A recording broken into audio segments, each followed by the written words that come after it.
ব্রাত্য বসুর শিক্ষামন্ত্রী হিসাবে বহাল থাকার কোনো যোগ্যতাই আর নেই, এবং এই ঘটনার পর উনি এটা প্রমাণ করেছেন যে উনি মানে শিক্ষামন্ত্রী শুধু না, একজন নাগরিক হিসাবে সমাজে বসবাস করার কোনো যোগ্যতাই ওনার নেই। উনি একজন ক্রিমিনাল, উনি ওনার আশেপাশের মানুষের জন্য সুরক্ষিত নন। কুণাল ঘোষের মতো একজন ব্যক্তি মানে যাকে মানে অর্থনৈতিক দুর্নীতির দায়ে জেলে থাকতে হয়, কুণাল ঘোষের মতো একজন ব্যক্তি যিনি অবলীলাক্রমে মিথ্যে কথা বলতে পারেন, এইরকম একজন ব্যক্তি কি বললেন না বললেন এইটা এই মুহূর্তে দাঁড়িয়েও যে প্রাসঙ্গিক হচ্ছে এইটাই আর কি খুব দুঃখজনক বিষয়। কারণ আমরা দেখতে পাচ্ছি ব্রাত্য বসু, যিনি এই গোটা ঘটনার মূল অ্যাকিউজড, তিনি কিন্তু এই গোটা ঘটনা নিয়ে দুঃখ প্রকাশ করেছেন। এদিকে কুণাল ঘোষ, দেবাংশু ভট্টাচার্যের মতো লোকেরা তারা ফ্রেম বাই ফ্রেম দেখাচ্ছেন যে এই ঘটনা নাকি ঘটেইনি, ইন্দ্রাণুজের নাকি আঘাত লাগেইনি। তো তৃণমূলের স্ক্রিপ্টটা খুব একটা ঠিক নেই, ঠিকঠাক লেখা হয়নি। এবং ছাত্ররা কতটা আহত হয়েছে, কি ঘটনা সেদিন ঘটেছিল, সেটা ইন্দ্রাণুজের আঘাতগুলো, আমার আঘাতগুলো, অন্যান্যদের আঘাতগুলো সেই সাক্ষ্য বহন করছে। সরকারি স্কুল বন্ধ, ভাবতে পারছেন? মানে সরকারি শিক্ষা ব্যবস্থাকে নিজে হাতে সম্পূর্ণভাবে শেষ করে দিয়েছে তৃণমূল সরকার। তৃণমূল বিজেপির নেতারা বিভিন্ন সময় বলছেন 1 মিনিট, 2 মিনিট, 30 সেকেন্ড, মানে এটা ঠিক কিসের সময় আমি জানি না, কিন্তু এই সময়ের মধ্যে কোনোভাবেই আর কি মানে ওনারা যেখানে যেখানে থাকেন সেখান থেকে যাদবপুরে আসাও যায় না। যাদবপুরে ভর্তি হতে গেলে একটা এন্ট্রান্স পরীক্ষা দিয়ে ঢুকতে হয়, এই আকালেও সেটার মান এখনও রয়েছে।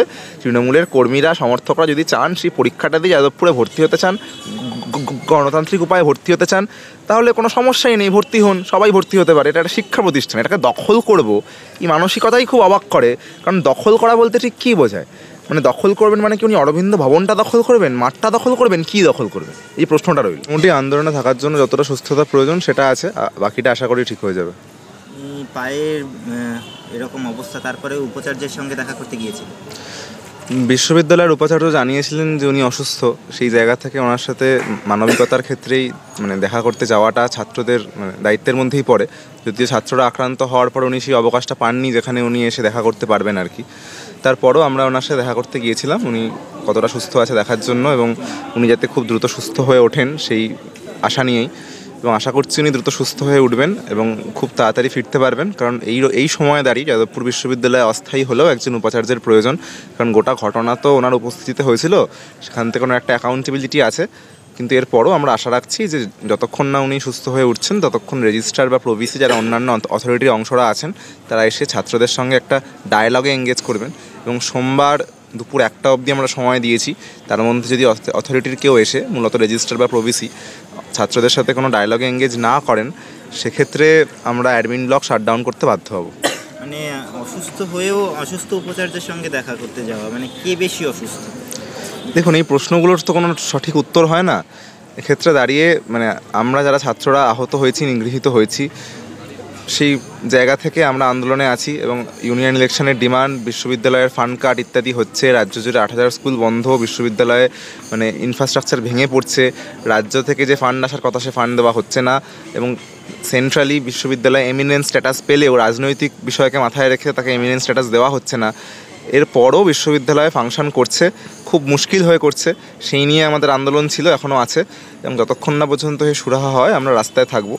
সেই জায়গা থেকে বিশ্ববিদ্যালয় অথরিটির সহযোগিতা আমাদের একান্তভাবে কাম্য, কিন্তু যতক্ষণ না সেটা হচ্ছে আমরা আন্দোলনেই থাকছি। দেখে কি মনে হয়েছে, উপাচার্যের সঙ্গে কথা বলে দেখে কি মনে হয়েছে তিনি মানে বিশ্ববিদ্যালয়ে এসে কথা বলার মতো অবস্থায় নেই? দেখুন, আমি তো আর ডাক্তার নই, উনি কতটা অসুস্থ বা অসুস্থ বলতে পারবো না। দেখে সম্পূর্ণ সুস্থ মনে হয়নি, মিথ্যে কথা বলে লাভ নেই। কিন্তু এই জায়গা থেকে এটাও বলার যে আশা করছি উনি দ্রুত সুস্থ হয়ে উঠবেন, এবং যত দ্রুত সুস্থ হয়ে উঠবেন এবং এখানে এসে জয়েন করবেন, ছাত্রদের সঙ্গে ডায়ালগে এঙ্গেজ করবেন, তত দ্রুতই আর কি সমস্যার সুরাহা হবে একটা। সেখানে উনি কি বার্তা দিয়েছেন, কি জানিয়েছেন?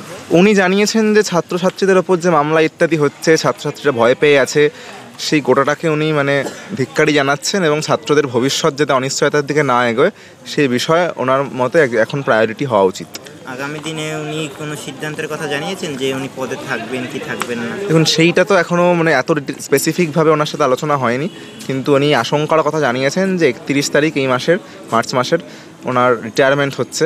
তার আগে যদি উনি স্থায়ী উপাচার্য হিসেবে নিযুক্ত না হন তাহলে উনি হয়তো আর থাকবেন না, এই আশঙ্কাটা রয়েই যাচ্ছে আমাদের মনে। তবে উনি মানে সুস্থ হয়ে যাওয়ার পর, যদি এর আগে সুস্থ হয়ে যান, জয়েন করবেন কি না সেই নিয়ে কোনো বক্তব্য উনি রাখেননি। পদত্যাগ করবেন কি না এরকম কোনো না, পদত্যাগ নিয়ে কোনো কথা হয়নি, পদত্যাগ করবেন বলে কোনো আভাসও উনি দেননি।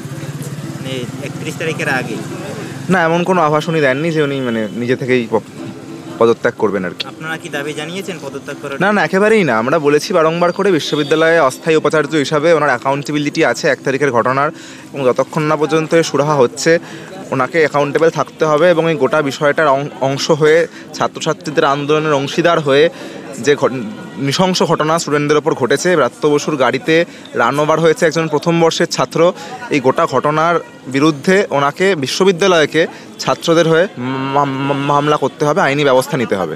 যতক্ষণ না সেটা হচ্ছে আমরা আন্দোলনেই থাকবো। উনি মামলা করার বিষয়ে রাজি হয়েছেন? এই নিয়ে এত স্পেসিফিকভাবে কথাবার্তা হয়নি, বুঝতেই পারছেন উনি অসুস্থ ছিলেন, তো আমাদের যা ডিমান্ড আছে, যা কিছু আছে সেইটা নিয়ে এত স্পেসিফিকভাবে আলোচনা হয়নি। আমরা বেশ কিছু কথা লিখিতভাবে ওনাকে দিয়ে এসেছি, ওই সময়ই যে ওনাকে ওটা দেখতে হবে এমন কোনো ফোর্স সেখানে ছিল না। উনি সুস্থ হয়ে উঠুন, এবং এরপর মোটামুটি তো উনি জানেনই কী আমাদের ডিমান্ড, সেইগুলো সম্পর্কে উনি অবগত। তো আশা করছি উনি সুস্থ হয়ে উঠলে এই বিষয়গুলো ভাবনা চিন্তার মধ্যে রাখবেন, এবং 1 তারিখের মধ্যে অথরিটি রেজিস্ট্রার বা প্রভিসি অন্য কেউ এসে আমাদের সাথে আলোচনায় বসবেন। সেক্ষেত্রে দেবাংশুর কথা উল্লেখ করলেন, দেবাংশু বারংবার বলছে যে মাওবাদীদের চক্রান্ত, নকশালদের চক্রান্ত, এই ধরনের মন্তব্য। দেখুন, ইউনিয়ন ইলেকশনের ডিমান্ডটা কোনো বিশেষ রাজনৈতিক মতের চক্রান্ত এটা বলার মতো রাজনৈতিক অজ্ঞতা দেবাংশুরই হতে পারে, তৃণমূলেরই হতে পারে, তো সেটাতে আমি অবাক হচ্ছি না। কিন্তু ইউনিয়ন ইলেকশনের ডিমান্ডে যে জমায়েত, যে আন্দোলন, যে প্রোটেস্ট সেদিন হয়েছিল, যেখানে ইন্দ্রানুজকে আহত হতে হয়, এই প্রোটেস্টের সাথে মাওবাদ, ডানপন্থী রাজনীতি, বামপন্থী রাজনীতি, এই সব কিছুর খুব সরাসরি যোগাযোগ আছে বলে আমি মনে করি না। যে কোনো ছাত্র সংগঠন, শুভবুদ্ধি সম্পন্ন মানুষ, তারা এটা বোঝেন যে এই মুহূর্তে যারা রাজ্যে এবং দেশে শাসন করছেন, যে সমস্ত নেতারা, তারা প্রত্যেকেই ছাত্র রাজনীতিরই প্রোডাক্ট। তো এই জায়গা থেকে ক্যাম্পাসে 8 বছর ধরে ছাত্র ইলেকশন ছাত্র ইউনিয়ন ইলেকশন হচ্ছে না, ঠিক আছে, ছাত্র ভোট হচ্ছে না, এইটা আসলে ইউনিভার্সিটি এবং বিশ্ব কলেজগুলোতে শিক্ষাঙ্গনগুলোতে ডেমোক্রেসির যে প্র্যাকটিস, সেই প্র্যাকটিস রোধ করা হচ্ছে। মমতা বন্দ্যোপাধ্যায়কে ছাত্রবন্ধু বলে উল্লেখ করছেন সায়নী ঘোষ, যাদবপুরের এলাকারই তিনি সাংসদ। তার সঙ্গে বলছেন যে তিনি চাইছেন বলেই সব কিছু ঠিকঠাকভাবে চলছে। এখন মমতা বন্দ্যোপাধ্যায় কী চাইছেন সেইটাই বলা মুশকিল, কারণ উনি বেশ কিছুদিন আগে ঘোষণা করেছিলেন যে ইউনিয়ন ইলেকশন মার্চের মধ্যে হবে, এখনও তো হয়নি। ভোটের আগে যে প্রতিশ্রুতিগুলো ওনারা দেন সেগুলো তো ঠিক রাখেন না, এবং বিশ্ববিদ্যালয়ে আমরা জানি রাজ্যের তরফে কত টাকা ফান্ড এখনও বকেয়া রয়েছে, সেই হিসাব আজকে আমরা প্রেস মিটে দিয়েছি, হিসাবটা একটু শুনে নিতে পারেন।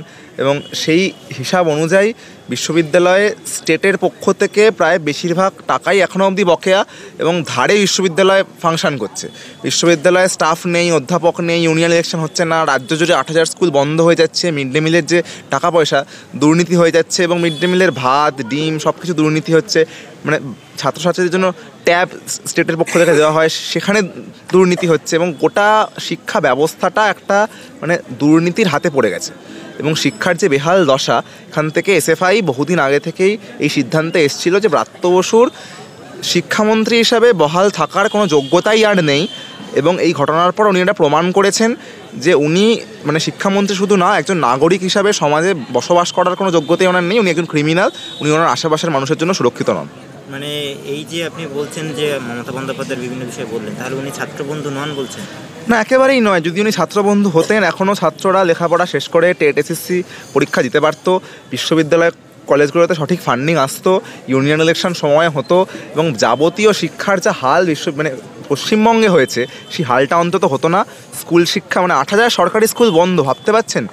সরকারি শিক্ষা ব্যবস্থাকে নিজে হাতে সম্পূর্ণভাবে শেষ করে দিয়েছে তৃণমূল সরকার, এবং বারংবার করে এই শিক্ষা ব্যবস্থাটাকে বিজেপির মতো একই রকমভাবে প্রাইভেটাইজেশনের দিকে ঠেলছে।